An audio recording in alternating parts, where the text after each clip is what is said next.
out here right now. I have a flat tire. I have a nail in a tire. Get Kirby down here. That was my mistake. That was your mistake. Kirby, giving away a gift card, 7:30. But first, let's go to Tom Thayer out in Chicago. One of the greatest Bears of all time.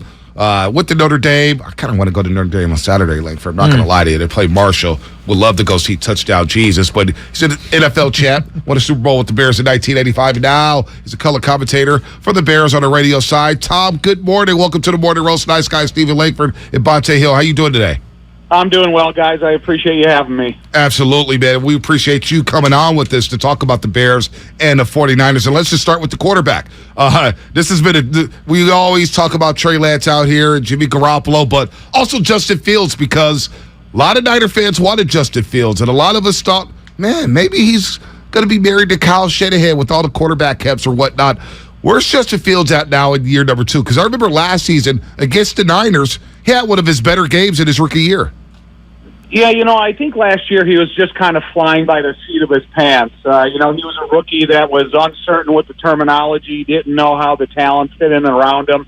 And I think if you go back and going through all the OTAs, going through the mandatory minicamp, going through training camp, the development of the relationship between he and Luke Getsy has really helped the development of Justin Fields.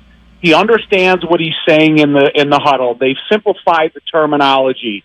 He understands his escapability and how it fits in according to the protection that he originally called. So the elements of Justin's traits in terms of his feet talent, escapability, long-distance passing, targeting, it's really shown in training camp. But now I think that he's developed a good sideline relationship with Luke Getsy throughout the preseason. And when they finally got the game plan for a team in the last preseason game in the Cleveland Browns, you got a little bit of evidence of how their relationship is developing. So rather than only thinking this is a one-man show and how Justin is going to play out, I think it's equally as important as how Luke Getsy calls the game for Justin Fields. Is that the number one thing that Chicago Bears fans want to see this season, in that the improvement with Justin Fields? I don't know if playoffs are really in the realm of possibility for the Bears this season, but is the number one thing that the fans want to see just the improvement from Justin Fields so that they can say, you know what, we have our quarterback, let's build around this guy? Of course. The thing about it is because of the contract scenarios that these quarterbacks go through, if Justin Fields doesn't step up to the plate and prove that he is really a guy that you can invest in the future at the quarterback position, and now it's a $250 to $300 million investment. So they want to make sure that if they do have to invest in the future in Justin, that he is a bona fide number one starting, division-winning quarterback with or without Aaron Rodgers, considering his age and the age of Justin Fields. But, Justin, he needs to be complemented by the offensive line, that's for sure. And they brought in new offensive line coach Chris Morgan, who's done a really nice job throughout the preseason. But if Justin Fields can put his traits on display and get the best out of David Montgomery at the running back position, continue to develop what they have with Darnell Mooney and the rest of the receivers, because on the offensive side of the ball, that's probably the biggest unknown is the receivers. Mm-hmm. And then you have to have Cole Kmet have a season similar to George Kittle. And I think when you talk about two guys in Justin and Cole Kmet, those are the two guys that have to put their talent, where they're drafted, and what they can do for this offense on display. Tom Thayer on the Morning Roast, color commentator for the Bears on the radio side of things, played for the Chicago Bears and won a Super Bowl, back in 1985, Tom. Braxton Jones is going to be on a spot. He's going to have a spotlight on him at left tackle. I know Justin Fields was talking about that yesterday because he's going to have to block Nick Bosa. But you talk about the unknown with the wide receivers. But the Bears have to be feeling good, especially Darnell Mooney, because Jimmy Ward's out for the 49ers. How can we expect the Bears to attack the Niners in a passing game? Well, first of all, they better be able to run the ball. And when you talk about Nick Bosa specifically and Braxton Jones, the young rookie offensive tackle out of Southern Utah, my main objective is going to be able to, or try to dominantly run that outside zone play right at Nick Bosa. Mm-hmm. Make him play the run before I line up in 3rd and 9 and let him take advantage of a young rookie tackle. So I think if they can run the ball with the physical style of running of Dave Montgomery and that group, and then, you got to put them in realistic down and distances when you are going to throw the ball. Whether it's play action or straight drop back, you got to respect what Nick Bosa can do. So it's about making sure that they call the right types of protection, give Braxton Jones a little bit of look-see, whether it's from the back or the tight end, or even Cody Whitehair, the left guard. Just make sure that you don't put him on an unrealistic island out there. Don't put him in 3rd and 8, 3rd and 9 with no help to his backside. I think that's really, suicide or, protection I'm just talking about when you talk about what Nick could do to a young offensive tackle. Yeah, one edge rusher that I want to focus on with the Bears is Robert Quinn, because Trey Lance is going to be on the lookout for him, no doubt, here in Week 1. And Quinn's been in the league since 2011, bounced around from the Rams to the Dolphins to the Cowboys and then, of course, to the Bears. You could always rely on this guy to get maybe 8 to 10 sacks a season at least. But in his first season with the Bears, he only had 2, and last year he has 18 and a half. I mean, how does he get that 16 and a half sack jump on that? Yeah. I mean, that's crazy. I think when he came in his first year with the Bears, he was dinged up a little bit, both in his knee and his lower back.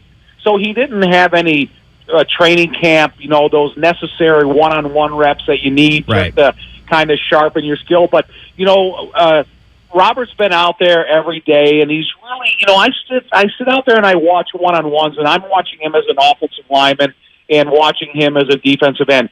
And I always think, where would my aiming point be on Robert Quinn? Because he's got such a difficult aiming point because of the type of stance he comes out of, his bendability, the way he can turn a corner.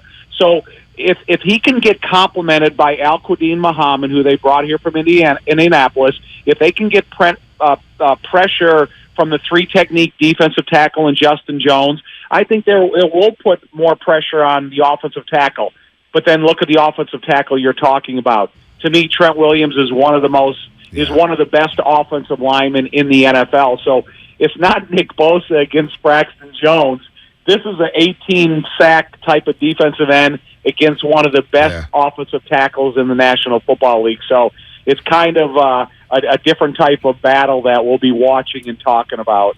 Yeah, Robert Quinn only had 2 pressures against Trent Williams last year in the game the Niners won at Soldier Field 36-22. We're talking to Tom Thayer, color commentator for the Chicago Bears. He'll be on the call, of course, Sunday when the Bears and Niners hit the field for Week 1 of the NFL season. These young corners, though, in the secondary. I do love Eddie Jackson out of Alabama. I've always been a fan of his. But tell us a little bit about this cornerback room with the Chicago Bears, because I think that's going to be an area the Niners can attack with these young corners.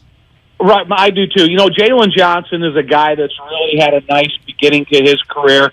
Super confident, a long guy. He's got good feet, and he's willing to play the physical style of cornerback requirements that Alan Williams, the new defensive coordinator, and Matt Eberflus has put on these guys. The great unknown is the free safety, Jaquan Brisker and Kyler Gordon. But I will say this, for a young rookie cornerback, whether it's one-on-ones out at practice, which is kind of an unrealistic drill, he's super physical at the line of scrimmage. He can make the wide receivers kind of reroute because he's got good hands and he's got really creative feet. He may not have the world-class speed that if he's got a trailer receiver for 60 yards down the field. However, his ability to play the outside with a boundary, but then move inside on that slot corner when they go 5 DBs, I've been super impressed. And then Jaquan Brisker, he's got the willingness to tackle. He'll play at linebacker depth. He'll play deep. He'll come up and hit the running backs, or he'll include himself in tackling in the wide receivers. But when you bring up Eddie Jackson, he's still the guy that has to have a rebound season. When he was here his first couple years, he was a turnover machine, and a lot of them resulted in touchdowns. Last year, he didn't play physical. He was backpedaling when he should be coming forward. So if the guy that can help the defensive backfield the most is probably Eddie Jackson, but he's got to get back to the form he played at 2 years ago rather than last year. Tom, this has been one of the craziest off seasons for the 49ers that a lot of 49er fans can remember. Just what's been your view from the outside looking in? You know, Jimmy Garoppolo thought he was going to be off the team, and then they ended up signing him back with the pay cut. Trey Lance is still the starter, but Jimmy Garoppolo is still the backup. I mean, what has been your view from the outside looking in at this situation with the 49ers? You know, because I don't know Trey Lance very well. I just know what we see from the highlights and stuff. I always kind of felt that why would you anoint that this guy is the missing link to the San Francisco 49ers going to the Super Bowl when he doesn't have a great deal of experience. And, I know what they went through with the contract scenario and the trade request and everything with Jimmy Garoppolo, but I always felt that Jimmy Garoppolo needed to be signed there just to give you a security blanket if things went a little bit haywire with Trey Lance. Obviously, the guy has dynamic athleticism, and the Bears' defensive backs won't be able to turn their backs to him, or else he'll take off and make everybody pay. But you know how difficult it is for quarterbacks to, really fall into a rhythm and become the player that they're ultimately going to be. Everybody's not going to be a Joe Burrow. Sometimes it takes a couple years to really to get the best out of you, what you're going to offer a football team. I think he's got a great future, but to me, I think it was the right decision to some way, shape, or form bring back Jimmy Garoppolo in case the worst scenario happens. Tom, before we let you go, Niners-Bears. You played in a lot of those big games. NFC Championship game at Soldier Field when the Niners came out there and won. You guys played when Refrigerator Perry came out to Candlestick Park and played fullback. What's some of your memories of playing against those great Niner teams? Because Bears-Niners has a very weird history to it. It's a deep history. Gale Sayers, 6 touchdowns, Wrigley Field back in the day. What's your memories of playing against those great 49er teams? The most physical game I ever played in was we beat the 49ers 10-9 on Monday Night Football in Soldier Field. And, you have a couple collisions as a pulling guard against Ronnie Lott. And they're memorable because he was such a great player. But to me, the biggest disappointing loss in the history of my football life, and I went to Notre Dame and lost against USC all 4 years. Oh, wow. The biggest loss in my life was the NFC Championship game when the weather and the conditions and bear weather and everything was on our side, and San Francisco came in here and beat us with the right to go to the Super Bowl. I don't think any of us from the 85 team we've never gotten over that. And even doing some stuff yesterday with Dan Hampton, that game is so memorable to us because it's the biggest disappointment in all of our football lives. Wow, we could go another 30 minutes with you about those great Bear teams and Niner teams in the 80s because Jim McMahon, I've heard him say, man, we should have won all 4 years. We had home field advantage there in the late 80s. But, Tom, you were great to us, man. We got to do this again soon. Hopefully the Bears have a good year because they are one of the blue blood franchises in the NFL. But we can't wait to get out there. I'll be out there Sunday in Chicago for week 1. I can't wait to get to Soldier Field. Tom, thanks so much for the time today. Hey, thanks for having me, guys. I appreciate it. Anytime. Thanks, Tom. Tom Thayer, color commentator, for the Chicago Bears radio network. He's been doing this since 2005 and never beat USC in all 4 years at Notre Dame. Man. How many fighting Irish can say that?